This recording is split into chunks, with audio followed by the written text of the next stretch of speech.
Hello, नमस्कार, जय हिंद, वंदे मातरम। दोस्तों, स्वागत है आप सभी का आपके अपने यूट्यूब प्लेटफॉर्म राजस्थान क्लासेस पर। पीटीटी और वनरक्षक एग्ज़ाम के लिए अपना जो डेली लाइव स्ट्रीम सुबह के टाइम 9 बजे चलता है और इसमें अपना सामान्य ज्ञान का पार्ट संख्या दोस्तों आज अपना होने वाला है 27। दोस्तों कंप्लीट हो जाएगा 27 और आज अपना जो मुख्यतः जो रहने वाली है वो संसद से संबंधित क्वेश्चन भी रहेंगे और राष्ट्रपति से संबंधित कुछ क्वेश्चन भी रहने वाले हैं। तो दोस्तों ये अति महत्वपूर्ण प्रश्न होने वाले हैं एग्जाम की दृष्टि से। और अगर आप भी पॉलिटिकल से अगर लगाव रखते हैं तो भी आपके लिए तो ये क्लास बहुत बहुत इम्पोर्टेंट होने वाली है। हर भाई बहन जो है इस क्लास को कंप्लीट देखेंगे और यहाँ से जो है अपन ने ये तो पढ़ लिए थे सारे के सारे प्रश्न और 755 नंबर क्वेश्चन से अपन ने पढ़ना शुरू करना है ना।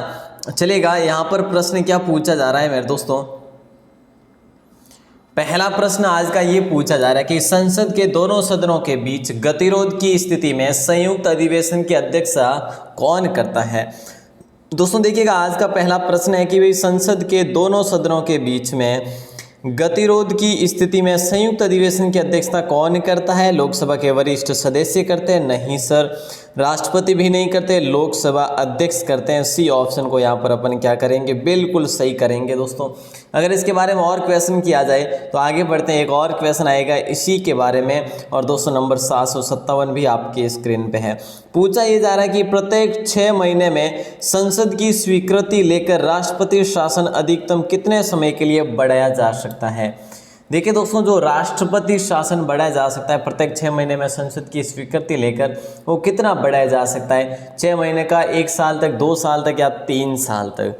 प्यारे दोस्तों राइट आंसर अपना हो जाएगा डी ऑप्शन, 3 साल तक बढ़ाया जा सकता है। और इसकी मैं बात करूं अनुच्छेद या फिर आर्टिकल कह लो, आर्टिकल की बात की जाए 356 के अधीन जो है राष्ट्रपति शासन की उद्घोषणा जो है ये प्रत्येक 6 माह पर मतलब कि पुनः संसद के दोनों सदनों द्वारा जो पारित होकर की जाती है घोषणा और 3 साल तक की जा सकती है। प्यारे दोस्तों तो ध्यान रखना, ये एक महत्वपूर्ण प्रश्न है, ऐसे एग्जाम में क्वेश्चन बनने में कोई देरी नहीं करने वाले। आइएगा दोस्तों, नंबर 758 आपकी स्क्रीन पे है। पूछा क्या जा रहा है, देखिए संविधान में कितने प्रकार के आपातकालों का प्रावधान है। ये क्वेश्चन मैंने आपको लास्ट जो है अपना हुआ था, ये लास्ट जो लाइव स्ट्रीम हुआ था उसमें पूछा था मैंने आपसे कि भाई संविधान में कितने प्रकार के आपातकालों का प्रावधान है। तो प्यारे दोस्तों अपना सही जवाब जो होगा ना वो होगा 3 प्रकार के।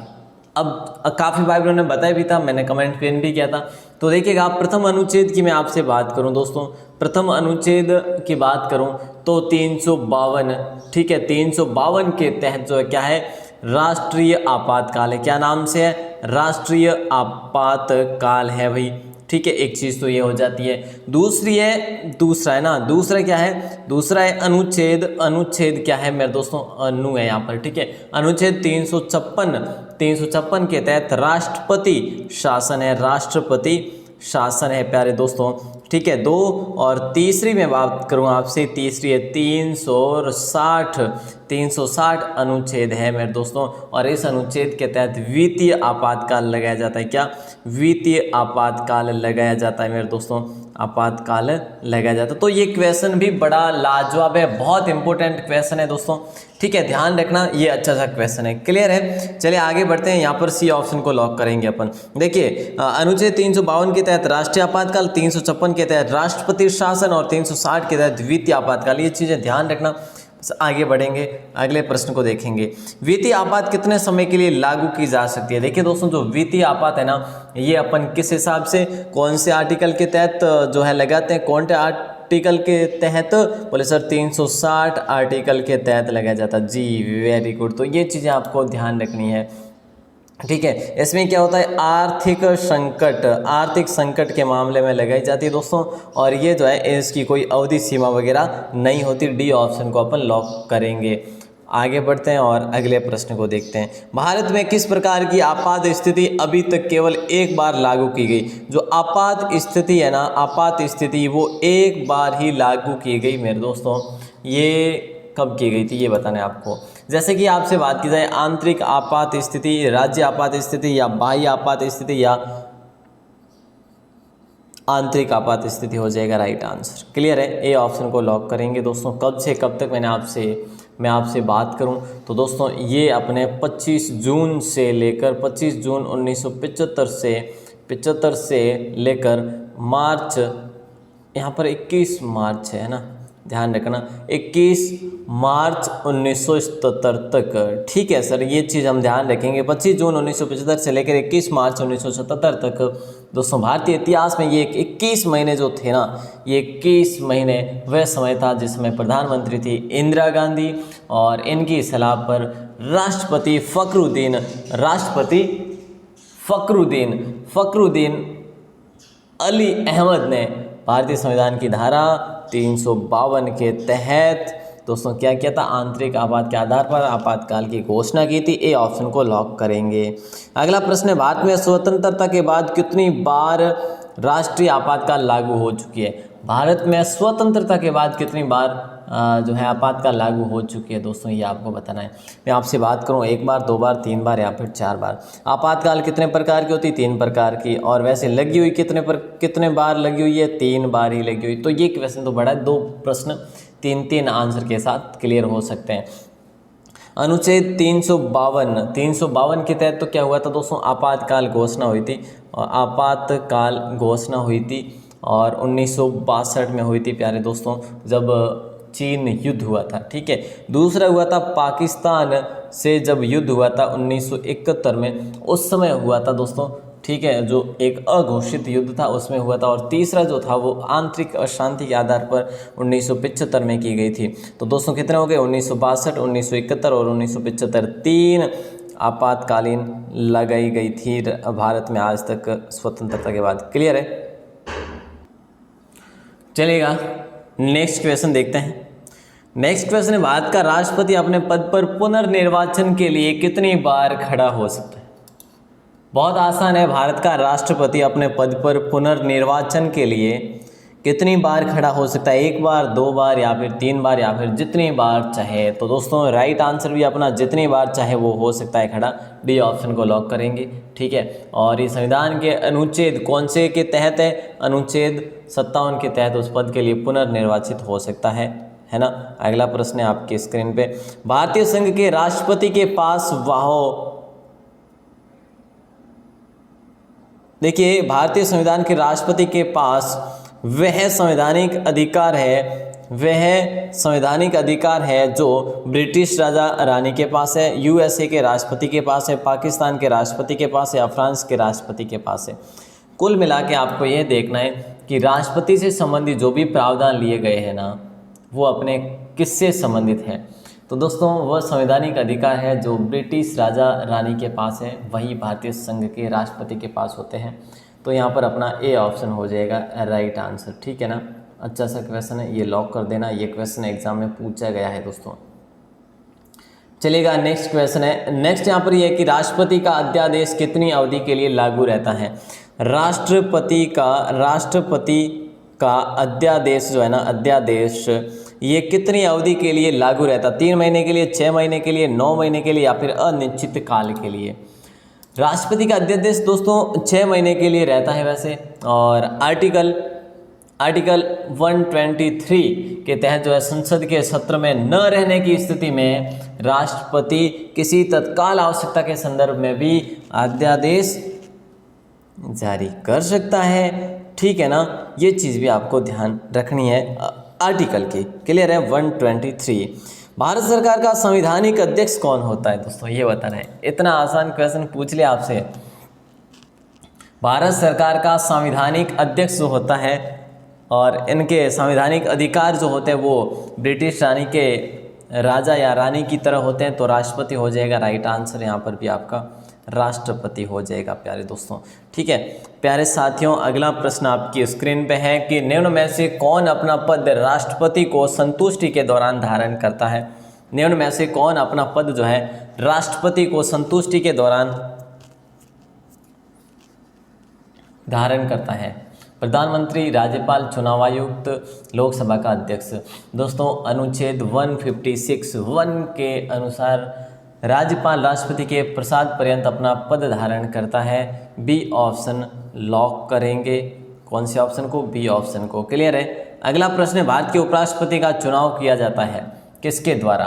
भारतीय उपराष्ट्रपति का चुनाव कैसे किया जाता है? संसद के सदनों द्वारा, संसद के सदस्यों द्वारा, राज्यसभा के सदस्यों द्वारा, संसद के निर्वाचित सदस्यों द्वारा, या इनमें से कोई नहीं। दोस्तों यहाँ पर अपना राइट आंसर ए ऑप्शन होगा, संसद के सदस्यों द्वारा हो जाएगा राइट आंसर। ये क्वेश्चन बड़ा लाजवाब है, बहुत इंपॉर्टेंट क्वेश्चन है। अगला प्रश्न देखिएगा।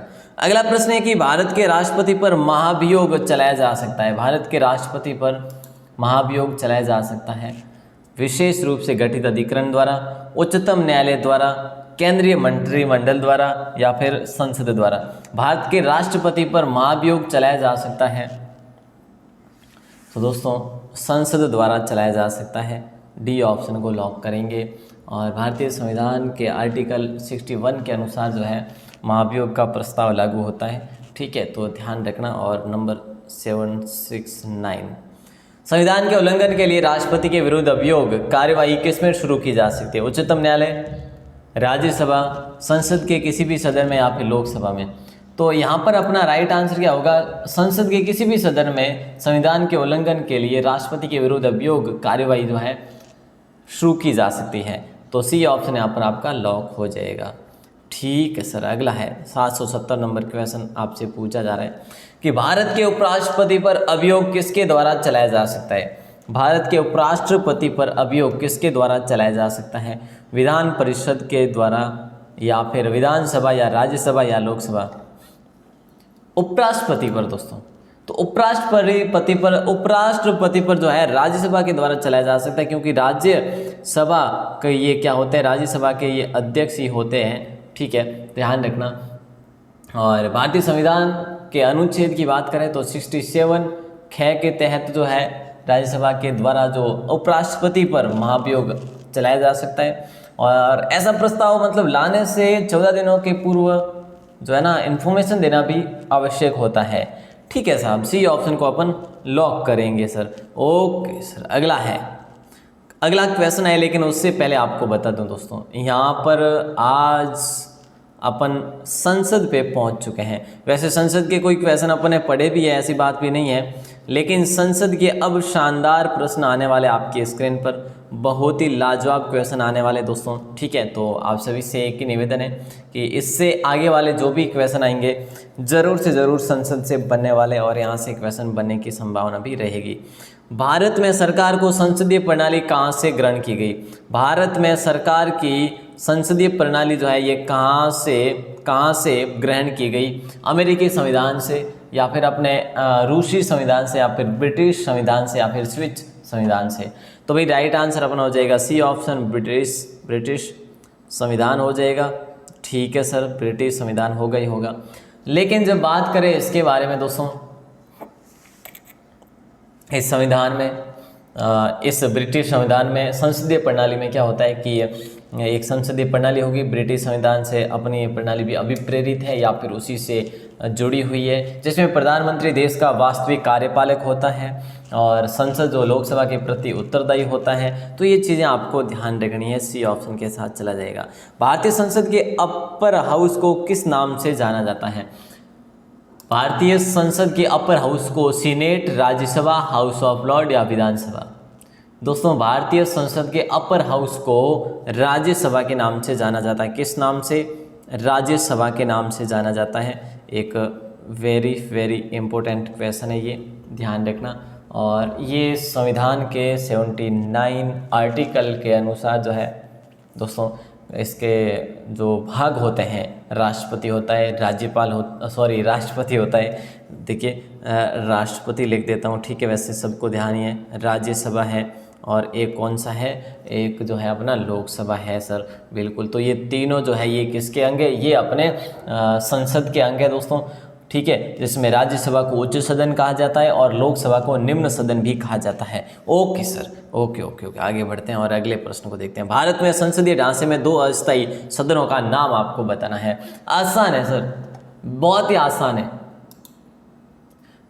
संसदीय ढांचे में 2 अस्थायी सदनों के नाम बताने हैं। 2 अस्थायी सदनों के नाम बताने हैं, तो भी आसानी तो है, राज्यसभा विधानसभा नहीं होगा, लोकसभा और विधान परिषद नहीं होगा, विधान सभा हो जाएगा। डी ऑप्शन लॉक हो जाएगा। क्या हो जाएगा? D option. ये क्वेश्चन एग्जाम में SSCHL में पूछा गया है, ठीक है, ध्यान रखियो सर। आगे बढ़ते हैं और अगले प्रश्न को। राज्यसभा के सदस्य के लिए न्यूनतम आयु कितनी है? राज्यसभा के सदस्य के लिए जो न्यूनतम आयु होती है 25 वर्ष होती है, 21 वर्ष या फिर अपने 30 वर्ष या फिर 35 वर्ष। भारतीय संविधान के अनुच्छेद 84B के तहत जो है राज्यसभा की सदस्य के लिए न्यूनतम जो आयु होती है वो 30 वर्ष होती है प्यारे दोस्तों। और इसके बारे में बात करें कि भाई लोकसभा सदस्य के लिए जो न्यूनतम आयु होती है वो कितनी होती है सर, तो वो भैया 25 वर्ष होती है। कितनी होती है? 25 वर्ष होती है। तो ये क्वेश्चन भाई साहब बहुत ही इंपॉर्टेंट है। राज्यसभा के लिए कितनी होती है? 30। लोकसभा के लिए कितनी होती है? 25 वर्ष होती है। कौन से अनुच्छेद के तहत? 84B के तहत। क्लियर है? Okay sir. नंबर 75 आपकी स्क्रीन पर है, 775। भारतीय संसद के संयुक्त सत्र की अध्यक्षता कौन करता है? भारतीय संसद के संयुक्त सत्र की अध्यक्षता कौन करता है भाई? संयुक्त सत्र की बात हो रही है तो लोकसभा का अध्यक्ष करेगा। और पहले लोकसभा अध्यक्ष कौन हुए थे मेरे दोस्तों? मीरा कुमार हुए थे, आप सभी को पता है। ठीक है सर, सी ऑप्शन के साथ चला जाएगा राइट आंसर। अब अपन आगे बढ़ते हैं और अगले प्रश्न को देखते हैं। और वैसे ये लोकसभा के अध्यक्ष अब वर्तमान में कौन है? बोले सर ओम बिरला है। ओम बिरला है, ये भी तो आपको ध्यान रखनी चाहिए ना बात। लोकसभा के अध्यक्ष जो है ओम बिरला है। और सबसे पहले, सॉरी मीरा कुमार नहीं, सबसे पहले लोकसभा के अध्यक्ष रहे थे अपने गणेश शंकर मावलंकर रहे थे दोस्तों। गणेश शंकर मावलंकर रहे थे। वैसे मैंने आपको मीरा कुमार बता दी, मीरा कुमार नहीं थे, गणेश शंकर मावलंकर थे दोस्तों। ठीक है, तो ध्यान रखना, एक शानदार और अच्छा क्वेश्चन है। लोकसभा के अध्यक्ष सबसे पहले थे गणेश शंकर, जो कि 1952 से 56 तक रहे थे। और अब जो है ओम बिरला है, जो कि अपने जून 2019 में बने थे। ये शानदार क्वेश्चन है भाई साहब। अगला प्रश्न आपकी स्क्रीन पे।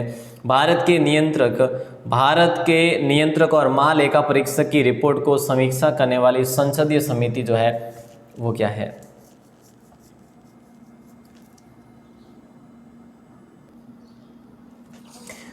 आकलन समिति ऑप्शन है, प्रवर समिति ऑप्शन है, और लोक लेखा समिति ऑप्शन भी है, और इनमें से कोई नहीं ऑप्शन भी है। और दोस्तों जो पिछले क्वेश्चन मैंने आपको बताया मीरा कुमार, तो मीरा कुमार तो जो है ना वो लोकसभा की पहली महिला अध्यक्ष रही थी, जो स्पीकर के रूप में रही थी ना मीरा कुमार 2009 में जो रही थी, वो पहली महिला रही थी। और व्यक्ति की बात की जाए तो है जो अपने गणेश शंकर मावलंकर हो जाएगा। क्लियर है? 756 में क्या पूछा जा रहा है आपसे? राइट आंसर जल्दी से बता दीजिएगा। बहुत ही शानदार प्रश्न है।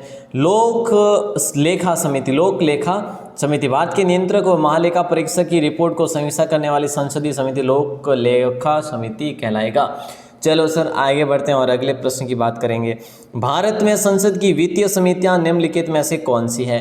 भारत में संसद की वित्तीय समितियां निम्नलिखित में से कौन सी है? इनमें से लोक लेखा समिति है, बिल्कुल है सर। प्राक्कलन समिति भी है मेरे दोस्तों, लोक उपक्रम समिति भी है। तो अपना राइट आंसर क्या हो जाएगा? डी ऑप्शन हो जाएगा सर। बिल्कुल अच्छा सा क्वेश्चन है। और इसमें भारत की संसद की वित्तीय समितियों में लोक लेखा, प्राक्कलन और लोक उपक्रम समितियां शामिल है। नेक्स्ट क्वेश्चन 778 आपकी स्क्रीन पे, जल्दी से जवाब। संसद की लोक लेखा समिति का अध्यक्ष नियुक्त किया जाता है। संसद की लोक लेखा समिति का अध्यक्ष नियुक्त किया जाता है लोकसभा के अध्यक्ष द्वारा, भारत के प्रधानमंत्री द्वारा, भारत के राष्ट्रपति द्वारा, या फिर राज्यसभा के अध्यक्ष द्वारा। तो राइट आंसर हो जाएगा आप सभी का लोकसभा के अध्यक्ष द्वारा। ए ऑप्शन को लॉक करेंगे। और संसद की लोक लेखा समिति का अध्यक्ष किसके द्वारा नियुक्त किया जाता है? लोकसभा के अध्यक्ष द्वारा नियुक्त किया जाता है दोस्तों। ठीक है, और अगर बात की जाए कि भाई इस लोक लेखा समिति का गठन कब कब किया जाता है, तो दोस्तों ये प्रति वर्ष इसका गठन होता है। ठीक है, इसमें कुल जो है ना इस समिति के सदस्य कितने होते हैं? इस समिति के कुल प्यारे दोस्तों 22 सदस्य होते हैं। कितने सदस्य? इस समिति के कुल 22 सदस्य होते हैं। और इसमें 7 सदस्य जो होते हैं ना मेरे दोस्तों, 7 सदस्य ये राज्यसभा के होते हैं 7, और 15 जो सदस्य होते हैं, 15 और 7 22, क्लियर है।